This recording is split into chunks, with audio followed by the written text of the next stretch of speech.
Welcome to Star Citizen. My name is Archangel, and this is your guide to medical gameplay.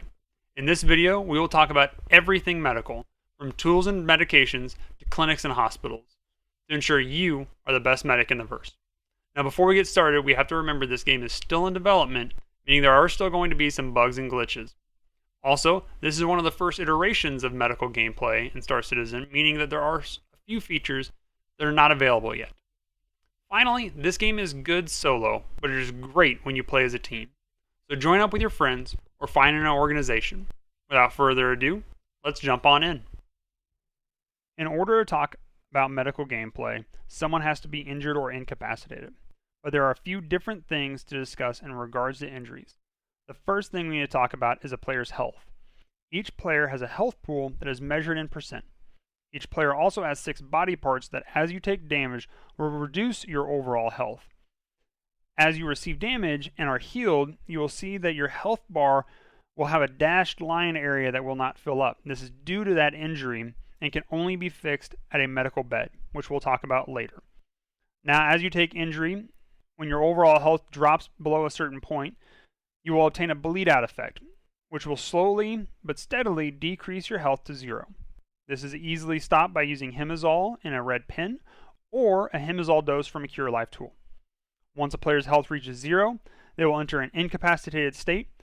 This means that you will be unconscious on the floor and won't be able to do anything. At this point, a timer will start ticking away. Once that timer reaches 0, you will die and respawn at your respawn location. Now, while you are incapacitated, you can still receive damage, which will tick away the timer faster, so be aware of your surroundings. An incapacitated player can be revived at any time with any dose of Hemazole. The second thing we need to talk about is injuries. Injuries come in 3 tiers. Tier 3 are minor injuries, Tier 2 are moderate injuries, and Tier 1 are severe injuries. When you take injuries to your legs, you will start with some minor injuries that will reduce your movement speed.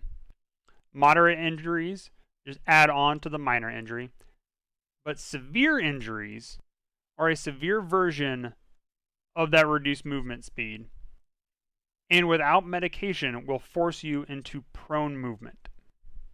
When you get an arm injury, minor injuries are going to increase your weapon sway and reduce your melee damage. Moderate adds on to that. Severe, though, will make that even worse, and at some point you will actually be unable to hold objects for a long period of time. When you receive torso injuries, you will have a reduced stamina and a wheezing effect. Now, with moderate and severe, they're just going to be the correlating version of those two effects. When you receive head damage, you're going to get blurred vision, muffled audio, and slower stun recovery. Now, like the torso injury, the moderate and severe versions of this are just the correlating to those effects.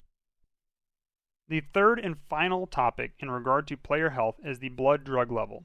Anytime a player is dosed with a medication other than Resurgera, the blood drug level, or BDL, is increased. This level will decrease over time, but slowly at a rate of 0.1% every 5 seconds. It can also be decreased with Resurgera, which we'll talk about shortly. If a player reaches above 75%, they will become intoxicated. This means a player reaction time will change, and you will walk and pilot in a drunkenly state. If the BDL reaches over 100%, a player will overdose and be in a similar state to incapacitation. The biggest difference is that while overdosed, your character will lose health. If your health hits 0, you will go into an incapacitated state. If your BDL drops below 100%, then you will exit the overdose state. Now that we understand how injuries and BDL works, let's talk about the medications you will see. First is Hemazole.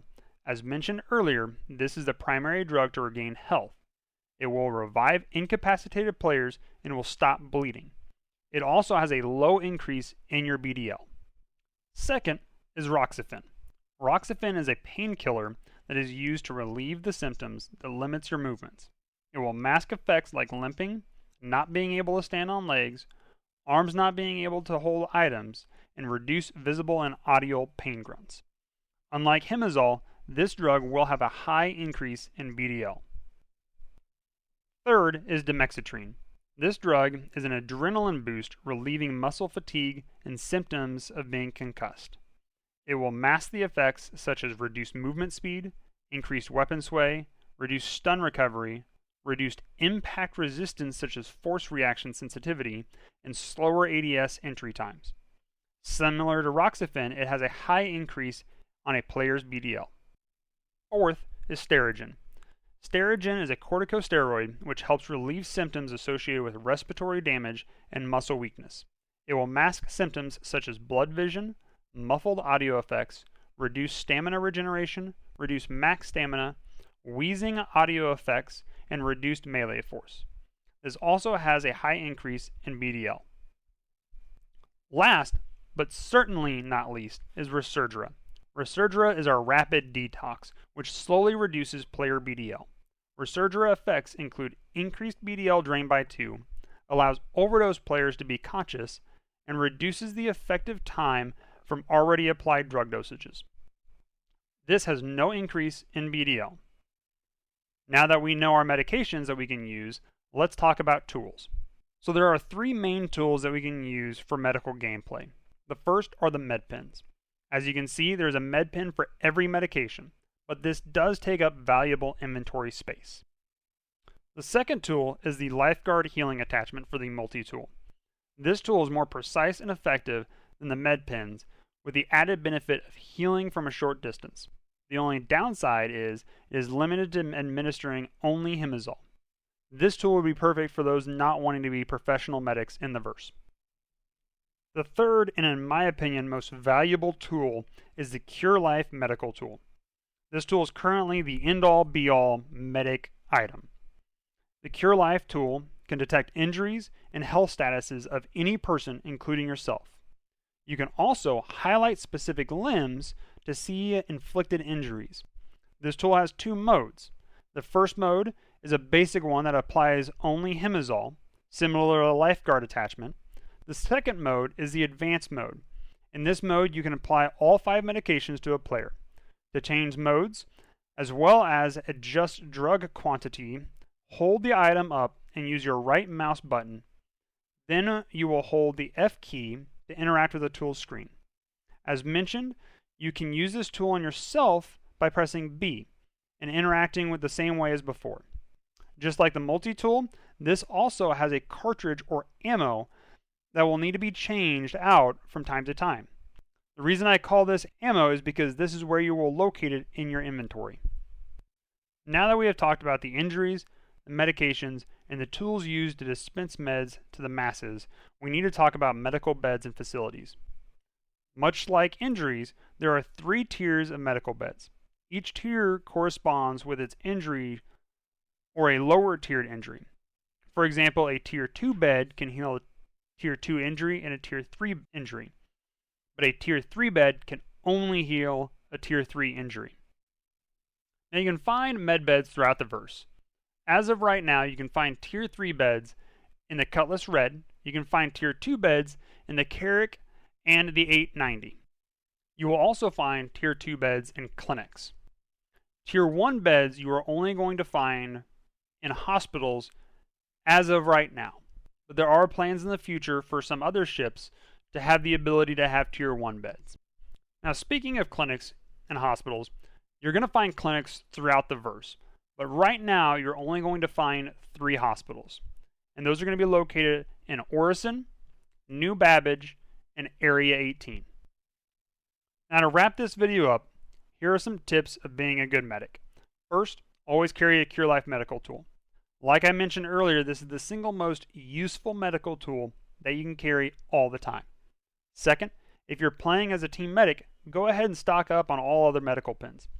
This will be handy for you to hand out meds for personal use, so if you get in a scrap and can't get to your teammate, they can either help themselves or help a teammate who is incapacitated. And last but not least, save yourself before you save others. You can't help somebody if you get killed too. Utilize protection and only move to a down player when it is safe to do so. This brings us to the end of our guide to medical gameplay. There is so much to do in the verse and tons of people who may need a medic, so go out there and put your skills to the test. If you liked what you saw today, feel free and hit the subscribe button below or at the end of the video. Or check out the links in our bio for our Twitch channel and come say hello while we play some Star Citizen. Also, if you want to join Star Citizen or you're interested in Nova, check out the links below for more information. And with that, I hope to see you fellow citizens in the verse.